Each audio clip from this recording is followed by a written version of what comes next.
আসসালামু আলাইকুম। আশা করি সবাই ভালো আছেন।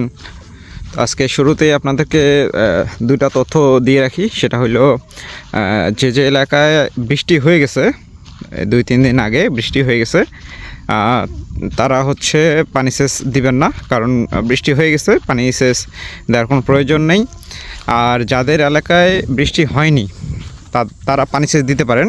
আর যদি আপনাদের মুকুলটা বের হয়ে যায়, এই যে মনে করেন যে একদম এইটা গাছের নিচের অংশে যদি আপনার 4 ইঞ্চি কিংবা 6 ইঞ্চি মুকুল বের হয়ে যায়, তাহলে কিন্তু আপনারা পানি সেচ দিয়ে দিতে পারেন।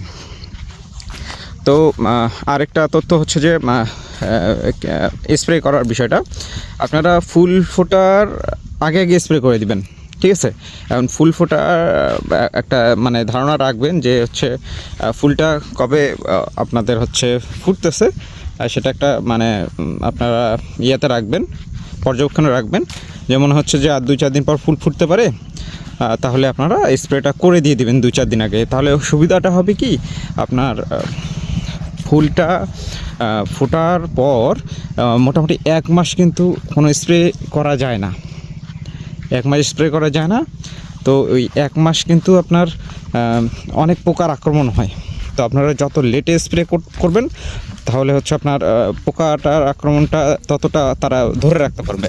একটা কীটনাশকের তো আপনার মেয়াদকাল থাকে, তো আপনারা যত লেটে দিবেন। এখন দেখা গেলো যে আপনি যদি 1 সপ্তাহ আগে দিয়ে দেন, তাহলে আপনার মানে ওই 1 সপ্তাহ বেশি সময় পর আপনি স্প্রেটা করতেছেন। আর যদি 1 সপ্তাহ পর দেন, তাহলে কিন্তু 1 সপ্তাহটা আপনি এই কীটনাশকটা আপনার মেয়াদকাল থাকতেছে। তো এইটা হচ্ছে একটা বিষয় লক্ষ্য রাখবেন।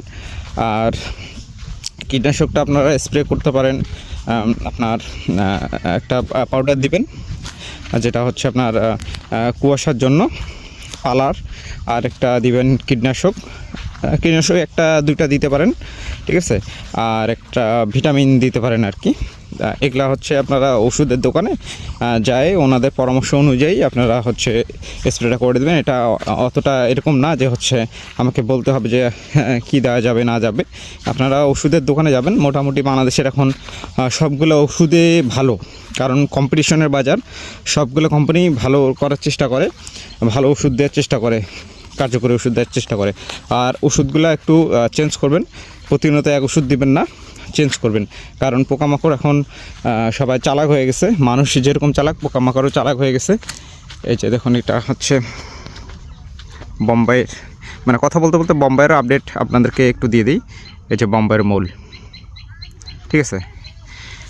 এই যেমন এটা গাছে কিন্তু বের হয়েছে, আবার এই যে এইটা গাছে কিন্তু ওরকম বের হয়নি, ঠিক আছে? এটা গাছে এরকম বের হয়নি।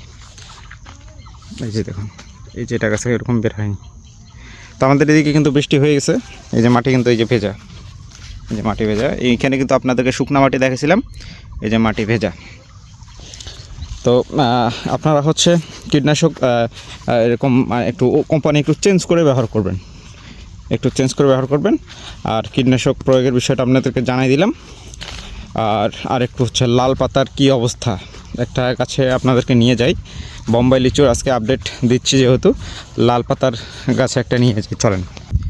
এই যে এখানে 2টা আছে আপনার লাল পাতার 2টা ঠাল আছে, ঠিক আছে? এই যে এই ঠালটাতে কিন্তু মূল বের হচ্ছে, এই যে দেখুন মূল বের হচ্ছে এই ঠালটাতে। আর এই যে পাশের আরেকটা আছে, দেখুন এখানে কিন্তু এখনও মূল দেখা যাচ্ছে না, মাথায় একটু দেখা যাচ্ছে, কিন্তু নিচে এখনও দেখা যাচ্ছে না। এখন দেখা যাক। মূল সাধারণত আপনাদের এই যে এইখান থেকে বের হবে, ঠিক আছে? এই যে এইখান থেকে বের হবে, এখান থেকে মূল সাধারণত বের হয় এই পাতার গোড়া থেকে। তো এই যে এই হচ্ছে আপনাদের লাল পাতার বিষয়। এখন লাল পাতার বিষয়টা হচ্ছে, যদি মূল বের হইলো তো হইলো। এই যে দেখুন এখানে এটা কিন্তু লাল পাতা, এই যে এগুলাতে কিন্তু এখনও মূল বের হয়নি, ঠিক আছে? আর এই যে এটাতে দেখুন, এটাতে কিন্তু মূল বের হয়েছে, এটাতে মূল বের হয়েছে, ঠিক আছে? তো এখনও সময় আছে, আমাদের এখনও লিচু বের হওয়ার সময় আছে। তো দেখা যাক। এই যে এদিকে কিন্তু মূল বের হচ্ছে, এই যে, ঠিক আছে? তো দেখা যাক এখন কত দূর কী হয়। এই যে মূল বের হচ্ছে। আর এই যে এইদিকে দেখুন, এইদিকে কিন্তু মূল বের হচ্ছে। এই যে আপনাদেরকে যেটা বলছিলাম, যে এই যে গোড়া থেকে মূল বের হয়, এই যে আপনাদেরকে যদি একটু কাছ থেকে দেখায়, এই যে গোড়া থেকে মূল বের হয় গোড়া থেকে। তো ঠিক আছে, আজকে এইটুকুই তথ্য দিলাম আপনাদেরকে। তো সবাই ভালো থাকবেন, সুস্থ থাকবেন। আল্লাহ হাফেজ।